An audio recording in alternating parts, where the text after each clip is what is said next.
If you don't believe you are the best, then you'll never achieve everything you're capable of. Years later, he added another sentence that perfectly described his life. Talent without hard work is nothing. Those weren't just powerful words. They were the rules Cristiano Ronaldo lived by every single day. Now let me ask you something. Do football legends become great because of natural talent? Or because they refuse to give up when everyone else quits? And one more question. If you had to choose only one player to lead your dream team, Cristiano Ronaldo or Lionel Messi, who would you trust and why? Drop your answer in the comments before this story begins. Because today's journey might completely change the way you see Cristiano Ronaldo forever. Welcome back to Ball Hub, where football legends never die because every football story deserves to be remembered from generation to generation. If you're new here, don't forget to subscribe and become part of the Ball Hub family. Because today we're traveling back to a tiny island surrounded by the Atlantic Ocean. An island where nobody imagined that one little boy would one day become one of the greatest footballers in history. Our story begins in Funchal, Madeira, Portugal, on February 5, 1985. The island was peaceful. Small fishing boats filled the harbor every morning. Families worked hard simply to survive. Football wasn't creating global superstars here. It was simply a game children played after school. Inside a modest home lived the Aveiro family. Cristiano Ronaldo was the youngest of 4 children born to Maria Dolores dos Santos Aveiro and José Diniz Aveiro. Money was always a problem. His father worked as a gardener and part-time kit man at local club Andorinha. His mother cleaned houses and worked long hours just to feed the family. Luxury didn't exist. Sometimes there wasn't enough money for basic needs. Yet despite growing up in poverty, Cristiano never complained. Every afternoon he rushed outside with one dream: a football. The ball became his best friend. While other children played for fun, Cristiano played as if every match was a World Cup final. Even at the age of 8, one thing separated him from everyone else. He hated losing. Neighbors often saw him walking home in tears after small neighborhood games. Not because someone had hurt him, but because defeat felt unbearable. His mother later revealed that Cristiano sometimes refused to eat after losing a match. Winning had already become an obsession. Soon his talent became impossible to ignore. He joined Andorinha, the local club where his father worked. The coaches immediately noticed something different. Cristiano wasn't the biggest child. He wasn't the strongest. But every time he touched the ball, something special happened. His speed frightened defenders. His dribbling embarrassed older players. And his confidence was unlike anything they had ever seen. Within a short time, Madeira's biggest club, Nacional, signed him. The competition became tougher. The pressure became greater. But Cristiano only worked harder. While teammates celebrated after training, Cristiano stayed behind practicing shooting, dribbling and sprinting. Every mistake became another lesson.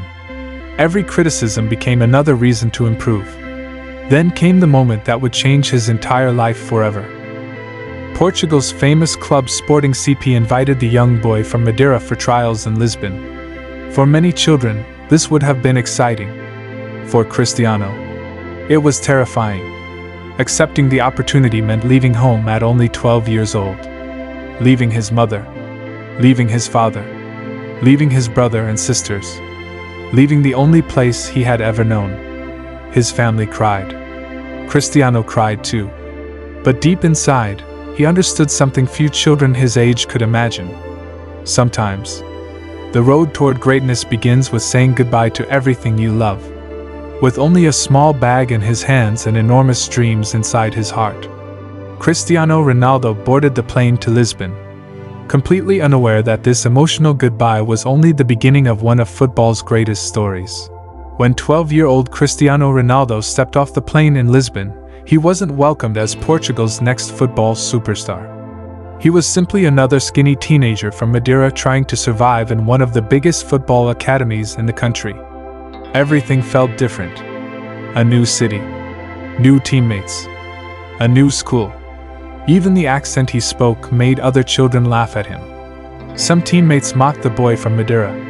Others believed he would never last. Cristiano missed his family every single day. Many nights, he cried himself to sleep. More than once, he thought about returning home. But every time he wanted to quit, he remembered why he had left. He hadn't traveled hundreds of kilometers just to give up. He had come to become the best. While other academy players rested after training, Cristiano stayed behind.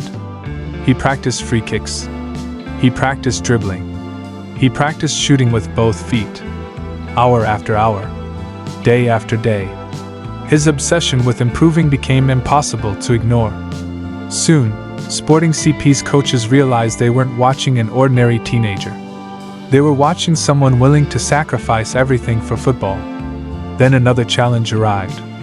At just 15 years old, Cristiano was diagnosed with a heart condition. Doctors discovered that his heartbeat was irregular. For most young footballers, such news could have ended the dream forever. Cristiano immediately underwent surgery. The operation was successful. Only a few days later, he was already back with a football at his feet. Nothing could stop him. By the age of 17, Sporting CP promoted him to the senior team. His pace terrified defenders. His tricks entertained crowds. Every performance attracted more attention from Europe's biggest clubs. Then came one unforgettable night. In August 2003, Sporting CP played a friendly match against Manchester United. Nobody expected the young Portuguese winger to dominate one of England's strongest teams. But Cristiano Ronaldo played with complete fearlessness. He dribbled past experienced defenders. He attacked without hesitation. Manchester United players were left chasing shadows. After the final whistle, several United stars walked directly to manager Sir Alex Ferguson. Their message was simple: "We have to sign this kid." Sir Alex didn't hesitate. Only days later, Manchester United completed Cristiano Ronaldo's transfer. The teenager who had once been laughed at for his accent now found himself joining one of the biggest clubs in world football. Wearing the famous number 7 shirt carried enormous pressure. Before him, legends like George Best, Brian Robson, Eric Cantona, and David Beckham had worn that number. Many believed the shirt would be too heavy for such a young player. Cristiano accepted the challenge. His first seasons weren't easy. Fans loved his skills, but critics accused him of showing off too much. They said he dribbled too often. They questioned his decision-making. Cristiano listened, then returned to the training ground. Every criticism became motivation. Every weakness became another reason to improve. Season after season, he transformed. The skinny winger became stronger, faster, smarter. His goals increased. His assists multiplied, and trophies began arriving. The Premier League, the FA Cup, the League Cup. Then, in 2008, Cristiano Ronaldo reached a level few footballers ever achieve. He scored 42 goals in all competitions. Manchester United won the Premier League. They conquered the UEFA Champions League.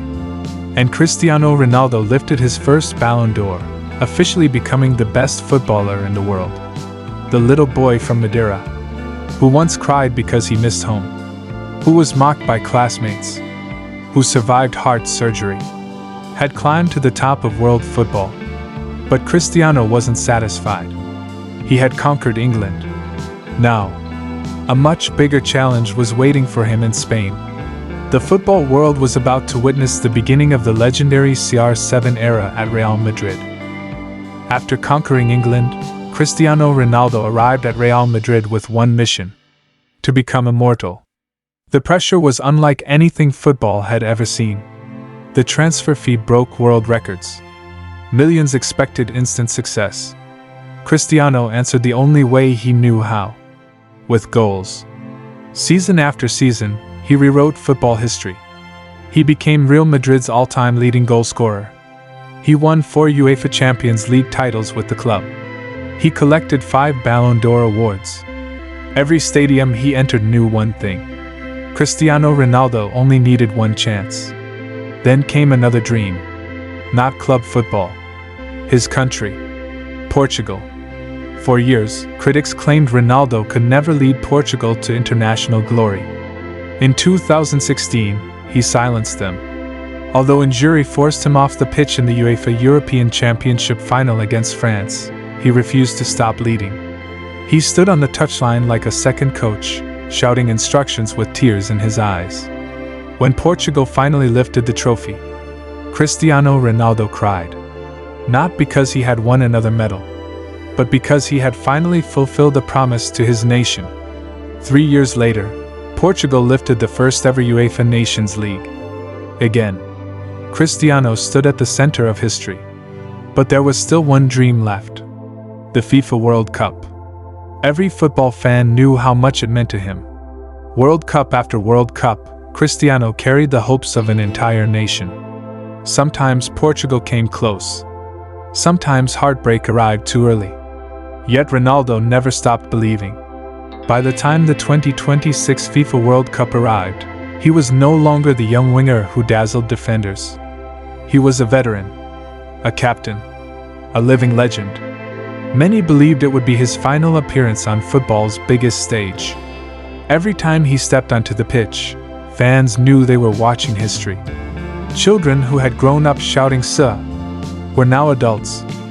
Some had watched Ronaldo for almost 20 years. The world wasn't only watching a football match. It was watching the final chapters of one of football's greatest careers. Portugal fought with everything they had.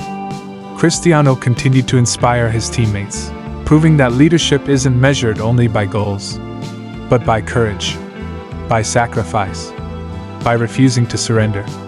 Whether Portugal lifted the trophy or not, one truth remained unchanged. Cristiano Ronaldo had already won something much bigger: respect, legacy, immortality. From the tiny streets of Madeira, to Manchester, to Madrid, to Turin, to Riyadh, and finally, to one last World Cup wearing Portugal's colors. He showed millions of children that dreams don't work unless you do. He taught the football world that talent opens the first door, but discipline opens every door after that. Today, debates will continue. Who was the greatest? Cristiano Ronaldo? Lionel Messi? Or someone else? But one thing nobody can deny: Cristiano Ronaldo changed football forever. His records will inspire generations. His mentality will be studied for decades. And every time a young footballer stays behind after training to practice one more shot, one more sprint, one more free kick, Cristiano Ronaldo's legacy lives on. As Ronaldo himself once said, "Talent without hard work is nothing." Perhaps those words are the greatest trophy he leaves behind. Thank you for joining us on Ball Hub for the incredible journey of Cristiano Ronaldo. If this story inspired you, don't forget to subscribe, leave a like, and tell us in the comments. Which Cristiano Ronaldo moment will you remember forever? Because legends may retire, but their stories never end.